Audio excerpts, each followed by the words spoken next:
अस्सलाम वालेकुम एवरीवन। आज हमने जो चीज़ करनी है वो लिस्टिंग ऑडिट करना है हमने एक प्रोडक्ट का। और तो अगर मैं आपको प्रोडक्ट दिखाऊं तो ये प्रोडक्ट है हमारी जिसका लिस्टिंग ऑडिट हमने करना है। तो ये एक सप्लीमेंट की प्रोडक्ट है।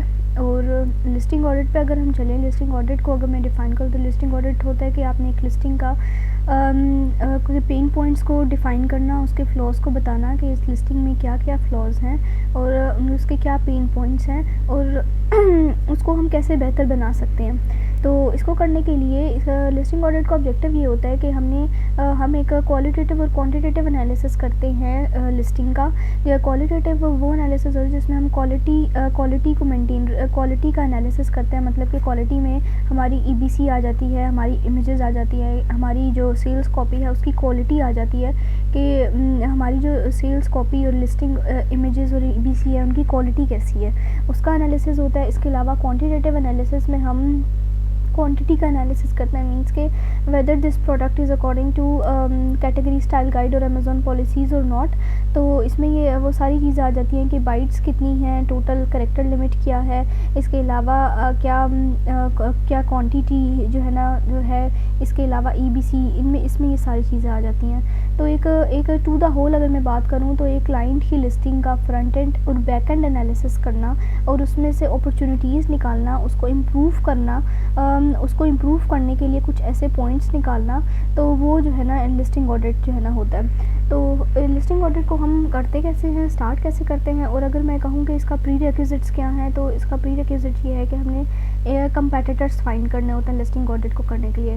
कंपेटिटर्स एक काफ़ी इंपॉर्टेंट स्टेप है और बहुत ध्यान से हमने कंपेटिटर्स फाइंड करने होते हैं। मींस कि हमें ये देखना होता है कि कंपेटिटर्स वो हम सिलेक्ट करें कि जो हमारी लिस्टिंग से ज़्यादा अच्छी सेल्स जनरेट कर रहे हो, ताकि हम जब हम उसमें उन कंपेटिटर्स से कंपैरिजन करें तो हमें पता चले क्या ऐसे फ्लॉज़ हैं हमारी लिस्टिंग्स में और हम उनको कैसे इम्प्रूव कर सकते हैं। तो लिस्टिंग ऑडिट जो है 5 चीज़ों पे होता है। मतलब कि फ़र्स्ट में हमने उसमें सोशल लिस्टिंग करनी होती है। सोशल लिस्टिंग में ये करना होता है कि हमने जो सारे एक रिव्यू एनालिसिस होता है जिसमें सारे कंपेटिटर्स के हम रिव्यूज़ जो है ना हीलियम से लेते हैं और वहाँ से हम ये फाइंड आउट करते हैं कि क्या जो कस्टमर्स और शॉपर्स हैं उनको क्या प्रॉब्लम्स हैं और क्या उनके फीडबैक्स हैं।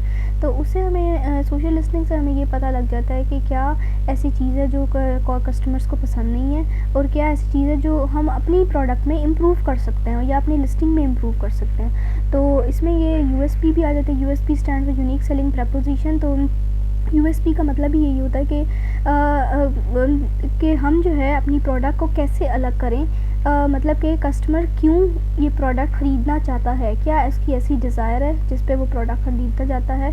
तो उसके बाद जो सेकंड एनालिसिस होता है वो फ्रंट एंड एनालिसिस करते हैं, मींस के सेल्स कॉपी एनालिसिस करते हैं जिसमें title, images, video, A+ content, bullets और डिस्क्रिप्शन का एनालिसिस होता है।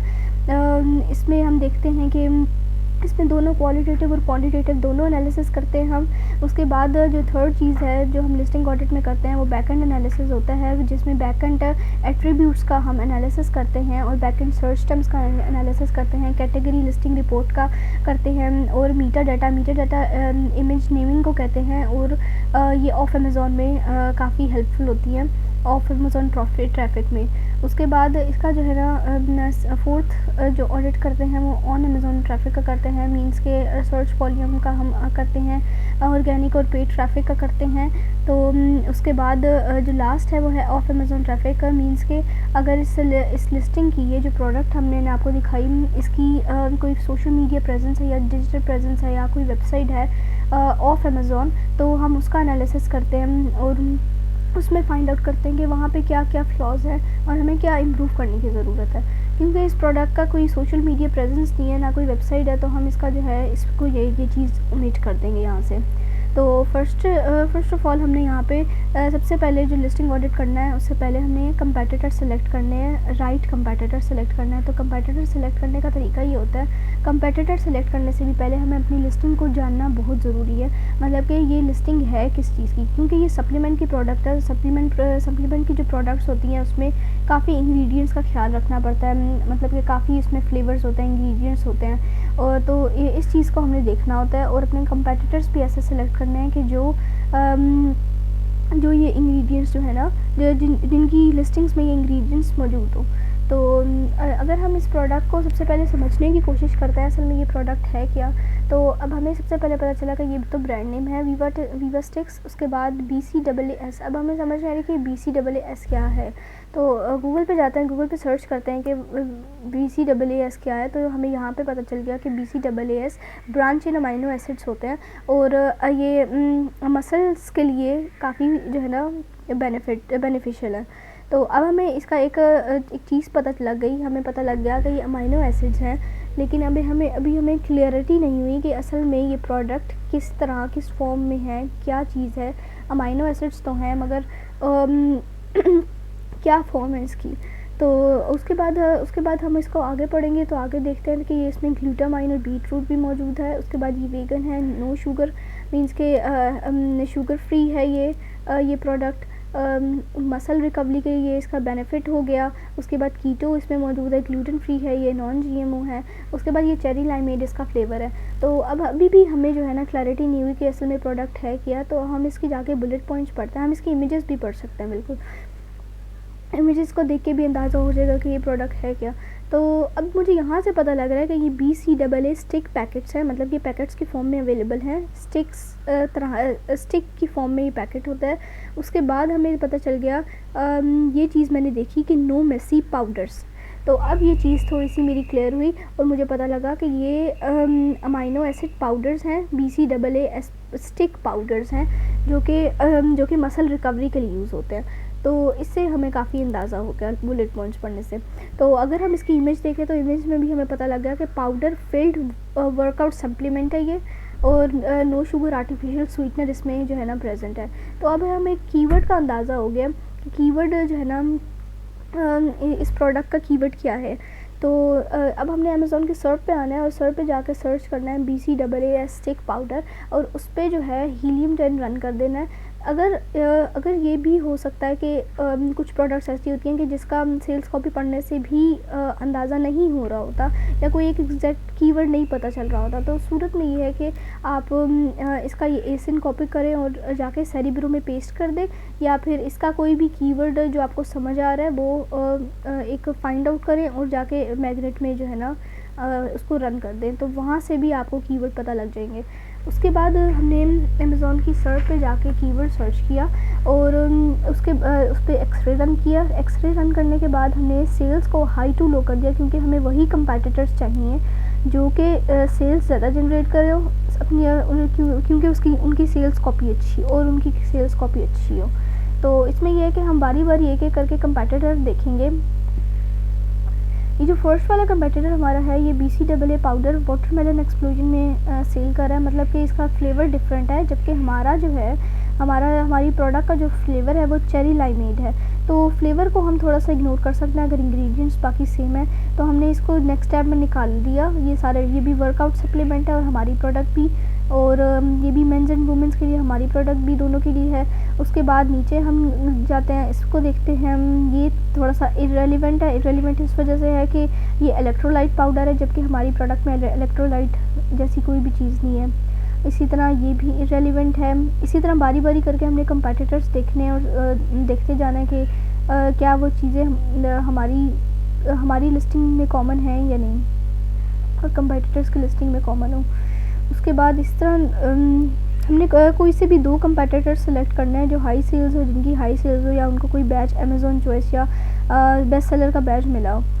तो ये दो कंपेटिटर्स थे जो हमने सेलेक्ट कर लिए। ये 2 मैंने आगे निकाल के इसको रखे हुए हैं। तो ये 2 कंपेटिटर्स थे कि जिनकी रेटिंग्स 37,195 थी और दूसरे की रेटिंग 2,756 थी।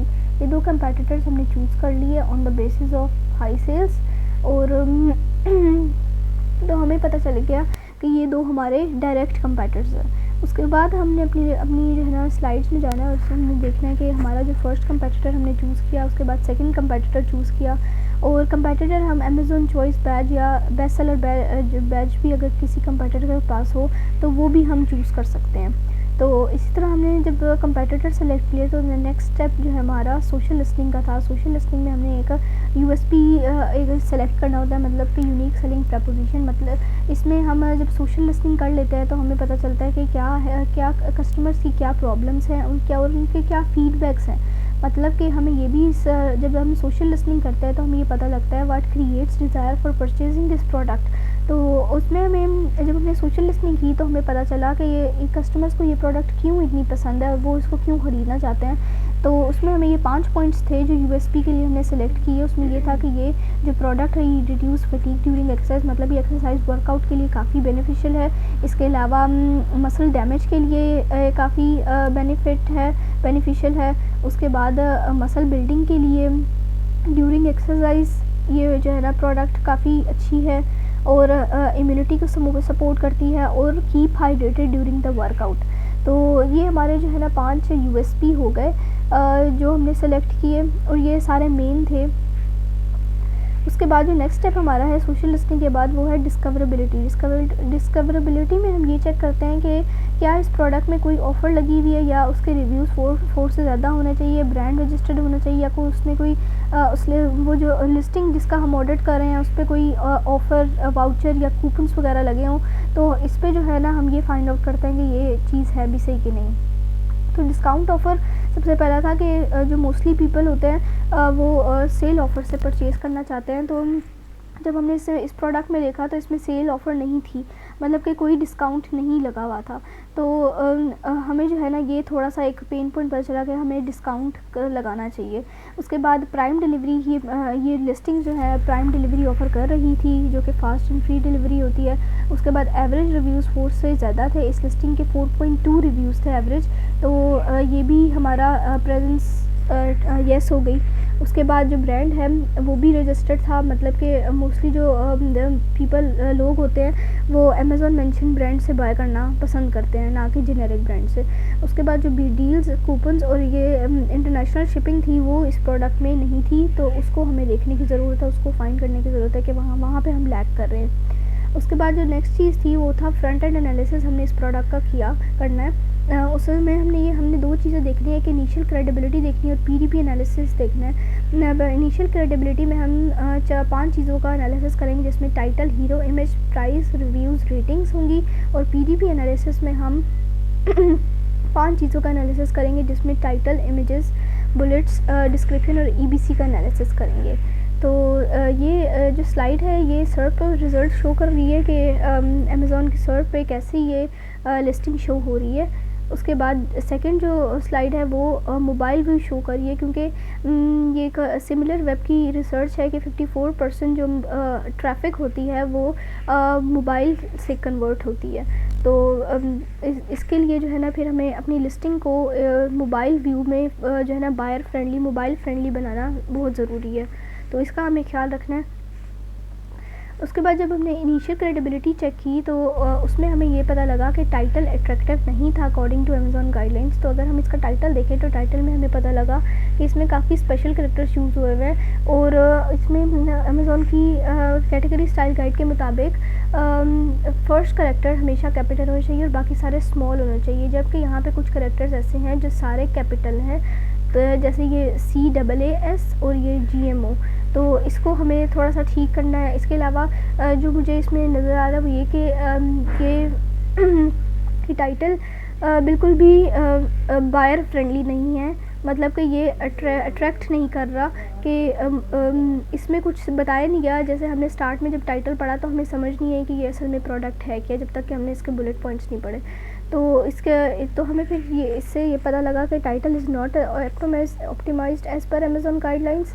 उसके बाद सेकंड जो हमने चीज़ देखी हीरो इमेज की थी। हीरो इमेज अगर मैं आपको इसकी दिखाऊं तो हीरो इमेज की ये गाइडलाइंस थी अमेज़ॉन की कि 80% या 85% जो है ना वो एरिया कवर करे विद वाइट बैकग्राउंड।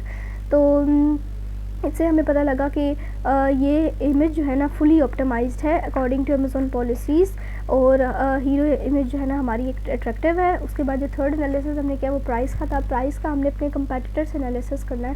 हमारी जो प्राइस थी वो $27.99 थी और जो हमारे कंपेटिटर्स की प्राइस है वो है एक ही है 26.64।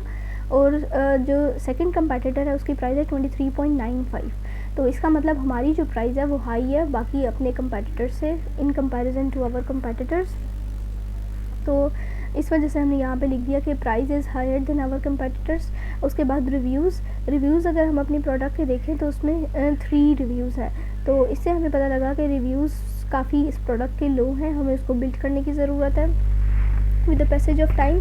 उसके बाद जब रेटिंग्स देखी तो इस प्रोडक्ट की रेटिंग्स 4.2 थी विच इज़ नॉट गुड। एक अमेज़ॉन एस्टैब्लिश ब्रांड जो होता है उसकी जो मिनिमम रेटिंग होती है 4.4 होनी चाहिए। तो ये थोड़ी सी अलार्मिंग सिचुएशन है, इसको हमें ठीक करने की ज़रूरत है और इस पर काम करने की ज़रूरत है। उसके बाद क्वालिटेटिव, उसके बाद जो नेक्स्ट एनालिसिस है वो पीछे इनिशियल क्रेडिबिलिटी में तो हमने एक समरी बता दी कि ये हमें पेन पॉइंट्स हैं जो ऊपर से नज़र आ रहे हैं। क्वालिटेटिव एनालिसिस में हम इन डिटेल एनालिसिस करेंगे और पूरी अमेज़ॉन कैटेगरी स्टाइल गाइड के मुताबिक इसका एनालिसिस करेंगे और बताएंगे क्या इसमें फ्लॉज हैं इस लिस्टिंग में और इसको हम कैसे ठीक कर सकते हैं। तो क्वालिटेटिव एनालिसिस में इमेजेस, A+ कंटेंट और वीडियो का एनालिसिस करेंगे, टाइटल, बुलेट्स, डिस्क्रिप्शन और रिव्यूज़ का एनालिसिस करेंगे।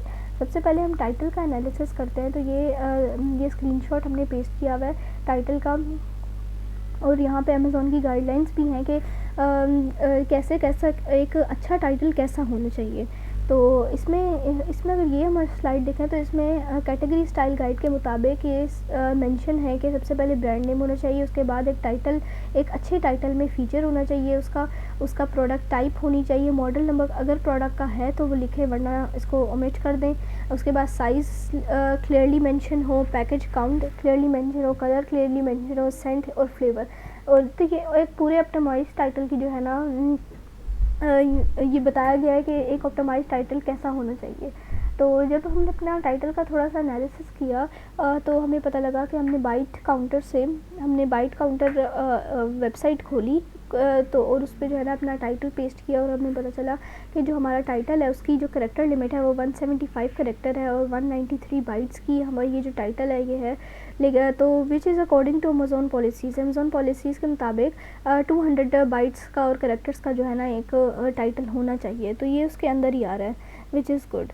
उसके बाद जो है ना हमने यहाँ पे एनालिसिस किया मोबाइल व्यू का और डेस्कटॉप व्यू का कि टोटल जो हमारे टाइटल के करैक्टर्स थे वो 175 थे मगर जो मोबाइल सर्प है उसमें 84 करैक्टर्स शो हो रहे थे और जो डेस्कटॉप सर्प है उस पर 117 करैक्टर्स शो हो रहे थे।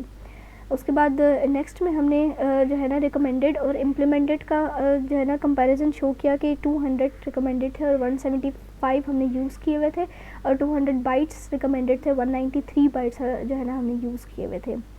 तो यहाँ पे हमारा टाइटल का जो है ना एनालिसिस ख़त्म होता है। उसके बाद इमेजेस का हम एनालिसिस करते हैं और इमेजेस के एनालिसिस में हम ये करते हैं कि हम ये अमेज़ॉन की कुछ गाइडलाइंस हैं कि 8 इमेजेस होनी चाहिए जिसमें से एक वीडियो होनी चाहिए। अगर वीडियो अवेलेबल है तो 7 इमेजेस होनी चाहिए जिसमें से 8th की जो है ना जगह वो वीडियो लेगी। तो first image main hero image होती है जो कि कन्वर्जन्स में एक बहुत अहम रोल अदा करती है। नेक्स्ट जो सेकंड से लेकर 4 इमेजेस होती हैं, सेकंड से लेकर 5th तक वो हमारी इन्फोग्राफिक्स की इमेजेस होनी चाहिए ताकि कस्टमर्स में इंटरेस्ट क्रिएट हो, उस कस्टमर्स में डिज़ायर क्रिएट हो उस प्रोडक्ट को ख़रीदने के हवाले से। और जो नेक्स्ट 5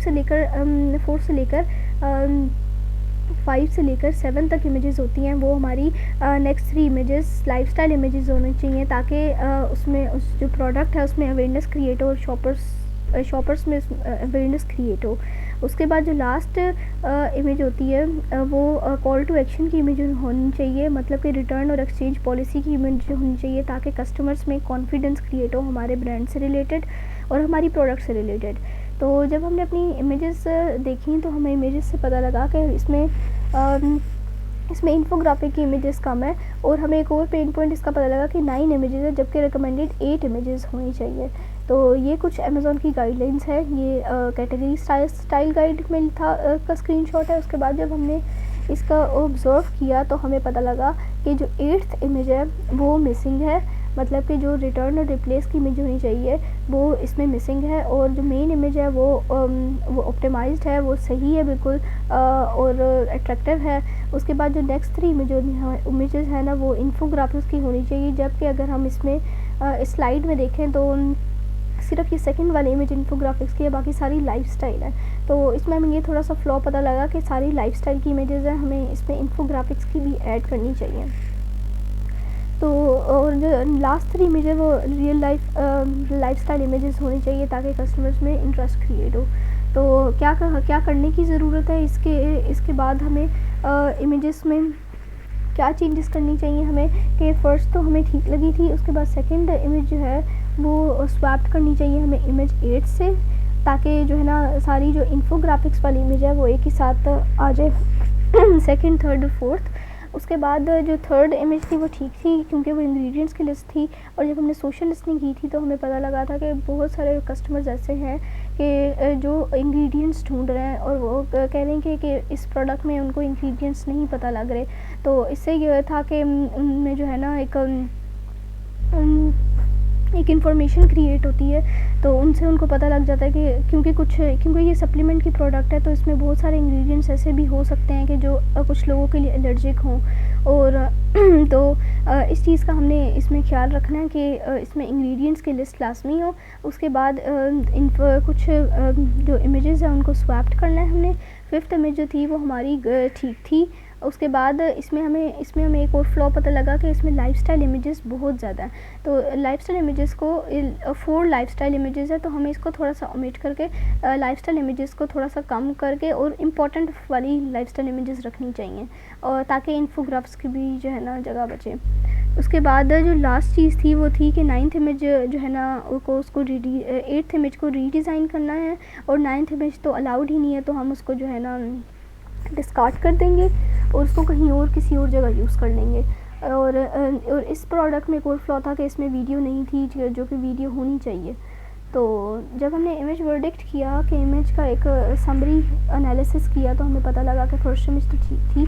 सेकंड इमेज में जो यूएसपी इमेजेस थी, मतलब कि इन्फोग्राफिक इमेजेस थी, उनको थोड़ा सा हमें ठीक करने की ज़रूरत है, जिसमें ये सब चीज़ें लिखे हुए हैं कि इसको स्वैप करना है। थर्ड इमेज ठीक थी, फोर्थ को स्वैप करना है। उसके बाद जो लाइफस्टाइल इमेजेस थी वो हमने बताया कि वो काफ़ी रॉन्ग स्पॉट्स पे प्लेस थी और काफ़ी ज़्यादा लाइफस्टाइल इमेज थी, तो हमें इसको ठीक करने की ज़रूरत है। और जो 8th रिटर्न पॉलिसी की इमेज थी वो मिसिंग थी बिल्कुल, तो हमें उसको ठीक करने की ज़रूरत है, उसको रीडिज़ाइन करना है। उसके बाद नेक्स्ट हमारा जो एनालिसिस है वो बुलेट्स का एनालिसिस है। तो ये हमारी इस प्रोडक्ट की जो है ना बुलेट पॉइंट्स हैं। तो जब हमने ये सारे पीडीपी के रूल्स हैं कि हमने क्या प्रोडक्ट डिस्प्ले पेज मतलब कि बुलेट्स में क्या चीज़ें होनी चाहिए और क्या चीज़ें नहीं होनी चाहिए, मतलब कि एक अच्छे बुलेट में की लिमिट जो है ना 200 कैरेक्टर से ज़्यादा की नहीं होनी चाहिए। मैक्स जो है ना 200 कैरेक्टर्स होने चाहिए। इसके अलावा उसमें कोई सेल और इस तरह कोई प्रोहिबिटेड वर्ड्स या ना यूज़ किए हुए, और फर्स्ट वर्ड हमेशा कैपिटल होना चाहिए, और एंड पे बुलेट पॉइंट को एंड करने पे फुल स्टॉप नहीं लगाना चाहिए। तो ये सारी कैटेगरी स्टाइल गाइड की रिकमेंडेशंस थी। उसके बाद जब हमने अपनी बुलेट पॉइंट्स का एनालिसिस किया तो हमें पता चला कि जो लिमिट है हमारी कैरेक्टर लिमिट और बाइट्स लिमिट, वो सारी एक्सीड कर रही हैं रिकमेंडेड से। मतलब कि फ़र्स्ट बुलेट हमारे 343 लिमिट का है, और उसके बाद 233, उसके बाद 442, उसके बाद 278, उसके बाद 283, विच इज़ नॉट गुड। तो हमें उसका थोड़ा सा प्रिसाइज़ करने की ज़रूरत है, और हमें 200 के अंदर अपने बुलेट पॉइंट्स को कंप्लीट करना है और अपनी बात को कन्वे कर देना है। उसके बाद हमें एक और चीज़ हमने रिमार्क्स क्या दिया, हमने रिमार्क्स ये दिए कि हम बेनिफिट्स हमेशा पहले होने चाहिए, फीचर्स बाद में होने चाहिए। मीन्स के फर्स्ट 2 बुलेट पॉइंट्स बेनिफिट को डिफ़ाइन करें, और उसके बाद थर्ड वाला फीचर्स को, उसके बाद फोर्थ वाला परचेजिंग डिज़ायर को जो है ना डिफ़ाइन करें। मतलब कि इसमें कस्टमर के वाई का जो है ना आंसर देना चाहिए और बताना चाहिए कि why they should by this product. तो उसके बाद इसमें जो है ना डिज़ायर क्रिएट करनी है। उसके बाद जो 5th बुलेट पॉइंट है उसमें जो पैकेज में जितनी भी चीज़ें इंक्लूड हैं, जितने भी पीसेस हैं या साइजेस हैं, तो वो मेंशन करने चाहिए। तो जब हमने अपनी बुलेट्स का एनालिसिस किया तो हमें पता लगा कि हमारी बुलेट्स में काफ़ी स्पेशल कैरेक्टर्स यूज़ हुए थे। तो हमने यहाँ पे लिख दिया कि हमें स्पेशल कैरेक्टर्स को अवॉइड करना है, स्पेशल सिंबल्स को अवॉइड करना है। उसके बाद हमें पता लगा कि ये जो बुलेट्स हैं इसमें सारे ज़्यादातर फ़ीचर्स की बात की हुई है, बेनिफिट्स की बात नहीं की हुई। तो हमने इस वजह से यहाँ पे डिफ़ाइन कर दिया कि बेनिफिट्स पहले होने चाहिए, फ़ीचर्स बाद में होने चाहिए। क्योंकि कस्टमर जब भी एक लिस्टिंग पे आता है तो वो अपनी जो है ना वो इस सोच से आता है, या एक अगर मैं कस्टमर साइकोलॉजी की बात करूँ तो उसकी कस्टमर साइकोलॉजी ये होती है कि कस्टमर अपना बेनिफिट देखना चाहता है कि वो ये प्रोडक्ट क्यों ख़रीदे, उसको क्या फ़ायदा होगा ख़रीद के। तो हमें इस वजह से बुलेट्स में ये ख्याल रखना चाहिए कि हम बेनिफिट्स की बात करें। उसके बाद जो थर्ड चीज़ हमें इसमें नज़र आई वो थी कि ये काफ़ी लेंथी बुलेट पॉइंट्स थे, तो हमें इसको थोड़ा सा प्रिसाइज़ करने की ज़रूरत है अंडर द करेक्टर लिमिट और बाइट्स लिमिट। उसके बाद जो फोर्थ चीज़ थी उसमें इन बुलेट पॉइंट्स में काफ़ी इंग्रेडिएंट्स की बात हुई थी। तो क्योंकि हम इंग्रेडिएंट्स जो है ना EBC और इमेजेस में ऑलरेडी इंक्लूड कर चुके हैं, तो हमें बुलेट पॉइंट में इंक्लूड करने की ज़रूरत नहीं है। तो ये सारी चीज़ें थी जो इस बुलेट पॉइंट्स में हमें फ्लॉज नज़र आए, उनको ठीक करने की हमें ज़रूरत है। उसके बाद जब हमने बुलेट वर्डिक्ट किया, बुलेट की समरी एक तैयार की, तो उसमें हमें पता चला कि फर्स्ट वर्ड कैपिटल था, बाइट लिमिट एक्सीड हुई थी, फुल स्टॉप एंड पे था बुलेट्स के एंड पे। उसके बाद माइनिंग यूनिट्स यूज़ हुए थे और ऑल्ट कोड्स यूज़ हुए थे।